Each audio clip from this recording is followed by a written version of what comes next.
Φελική εταιρεία. Ο Ντενικές ουδέποτε είχε αξία τόση, όσο του μπήκε στη Βουλή με εξουσία στρώση.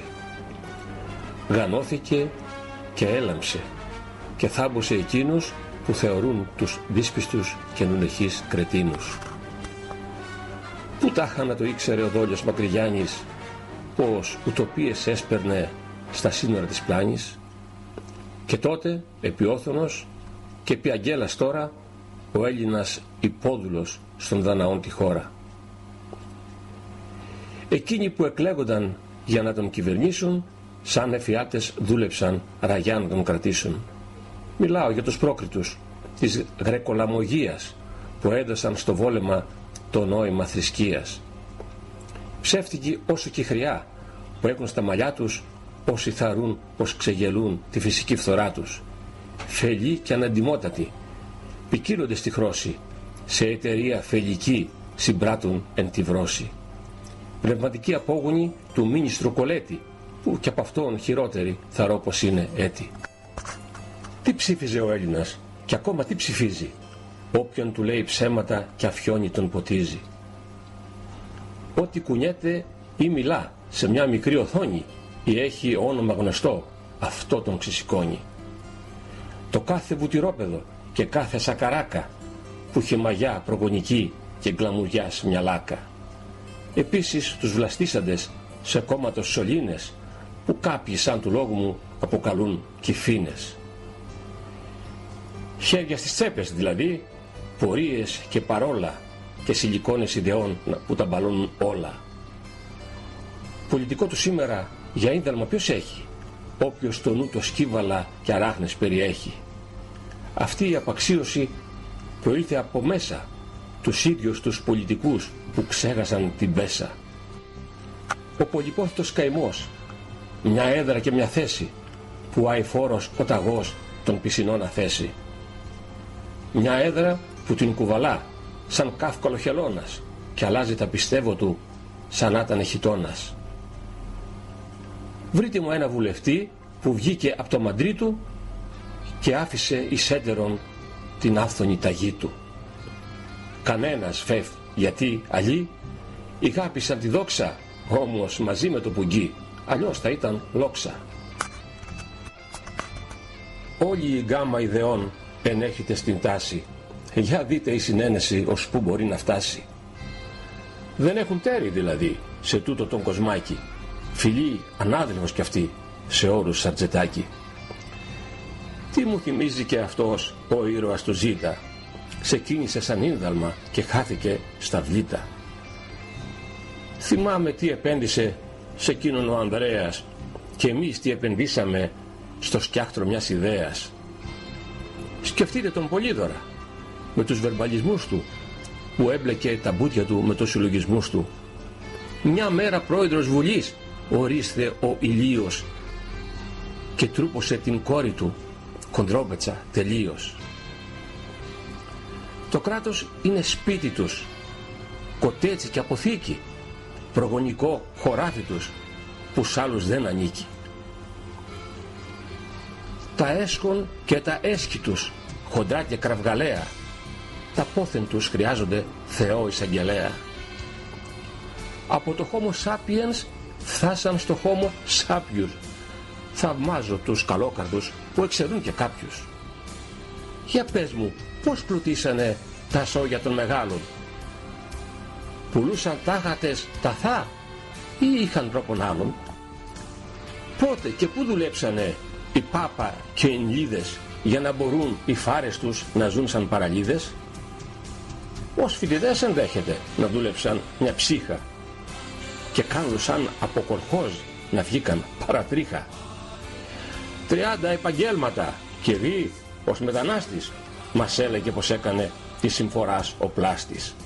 Δεν αμφιβάλλω επ' αυτού και ιδίως για το ότι ευήθης όπως ήτανε τον διώχναν με την πρώτη. Ο Αντωνάκης έκανε, ως είπε, πιτσαδόρος και ο Άκης μίζες άλλαζε, εξού και μιζαδόρος.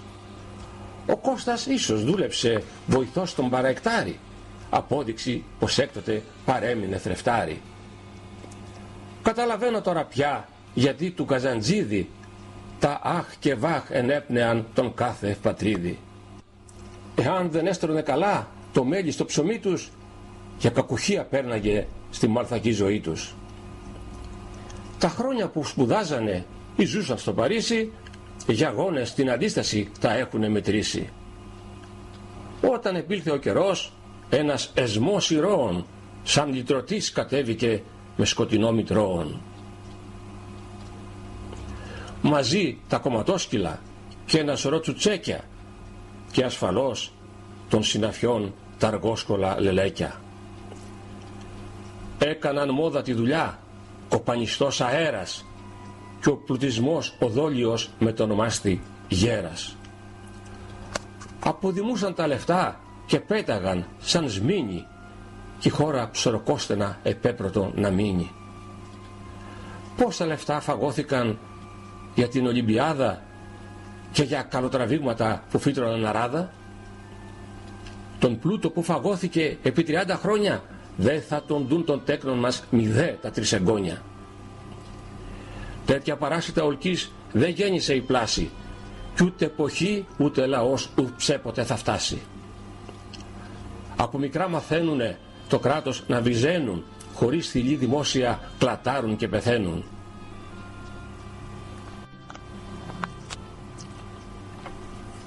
Γι' αυτό και δασκαλεύονται τις μπάζες τους να κάνουν για να μπορούν 2-3 γενιές ανέτος να την βγάνουν. Στους κόλπους μήπως πέσαμε πολιτικής μαφίας ή στέρεψαν τα νάματα της λαϊκής σοφίας? Δημοκρατία φτιάξαμε ή μια ολιγαρχία από τον άνθο των λαμογιών που ζει στην κοινωνία,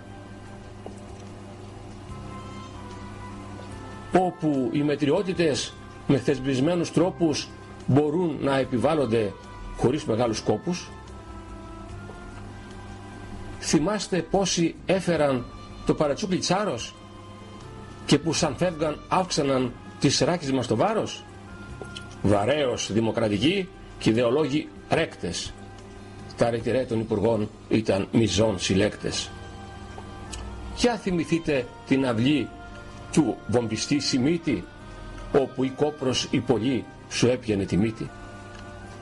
Θυμάστε τον ομορφωνιό, τον γελαστό το Γιάννο, που απεδείχθη μάστορας στο λαϊκό ταπιάνο? Τσάρος των οικονομικών και τσάρος της αμήνης, ποιότητα για βάσκαμα και πόλος για ναυτίνης. Όταν οι προ μοιράζανε οφίτσια και υπουργεία, τα έργα και η άμενα ασκούσαν τη μαγεία. Των δρόμων τα χιλιόμετρα και τις αμήνης τρύπες τραβούσαν τα κονδύλια και σμήνοι από γήπες.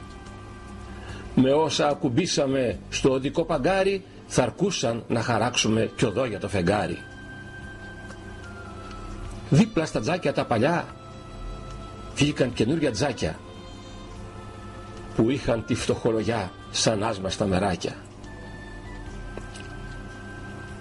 Κάποιοι σωτήρες άσκησαν το καθηγητηλίκι, δουλειά που για τα μέτρα τους παρέχει χαρτζηλίκι. Δουλειά σαν του πολιτικού και δι του εν Ελλάδη δεν βρίσκες φίλε πουθενά, τι κι αν σου βγει το λάδι. Όπου πληρώνεσαι αδρά ποιώντας τούτο μόνο, φύκια κορδέλες φούμαρα να σπρώχνεις με τον τόνο. Όπου ευθύνες κάποτε κανείς δεν σου ζητάει, αρκεί στο παραμύθιασμα να έχεις το κολλάι. Ο Λιάπης πότε δούλεψε, ο Κώστας, ο Γιωργάκης, ο Σαμαράς, ο Παπουτσής και ο κάθε Μητσοτάκης? Πολύ συχνά λένε για αυτούς δεν έχουν διοικήσει μηδέ ένα περίπτερο ή ένσημο κολλήσει. Περιπτερά σαν ήμουνα δεν θα ήμουν τόσο βλάκας να δώσω το περίπτερο σε άτομα της μάκας. Ανάποδα θα κρέμαγε τον τύπο ο Γιωργάκης και το ταμείο θα κλεβε αναφανδόν ο Άκης. Περιπτερά σαν ήτανε ο άφαντος Λαλιώτης, στις πίπες θα εστίαζε ως παρλαπίπας πρώτης. Ήταν ο Κώστας το πουλέν του μάγιστρου Ανδρέα και φουμαροκοιτάσματα διέθετε Εβραία. Ο Πάγκαλος θα γέμιζε τα πέριξ με ψυγεία και μόνος ή με φίλος του θα είχε ευοχία. Ο Τούρκογλου θα φρόντιζε την ψήφιση του νόμου, περιπτερούχων άσυλων ανεξαρτήτως δρόμου. Περιπτερού αν είχαμε τη φόφη την ωραία, μονάχα στο τριώδιο θα ανοίγαμε μοιραία. Για τη δουλειά δεν θα έκανε ο Παπακοσταντίνου, κρίνο, λευκό και άμωμο της Παναγιάς της Τίνου. Αν είχε το περίπτερο ο μέγιστος Προκόπης, επανειδρίοντας κι αυτό θα το έκανε της Πόπης. Περιπτεράς αν ήτανε η γλάστρα Γιακουμάτος, στα στούντιο θα ήτανε ο Λιμερής Φευγάτος.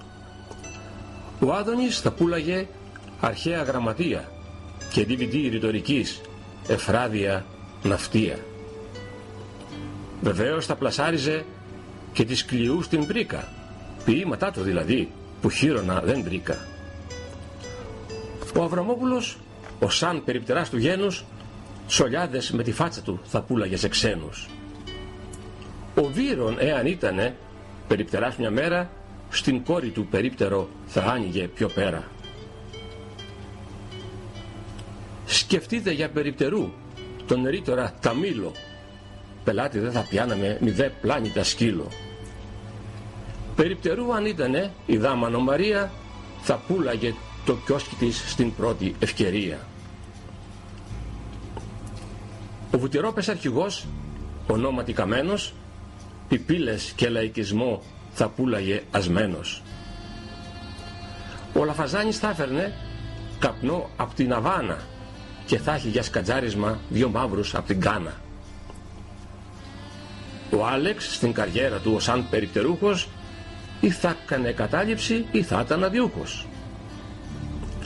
Απανωτά συνέδρια θα έκανε ο Κομβέλης μέχρι να βρει ποια αγαθά εν περιπτέρω θέλεις.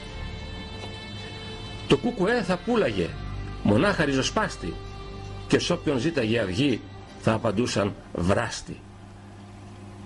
Εγώ αν ήμουν ο λαός, στα υπουργεία όλα θα έβαζα περιπτερά τον Μίτσο Μποϊμπόλα.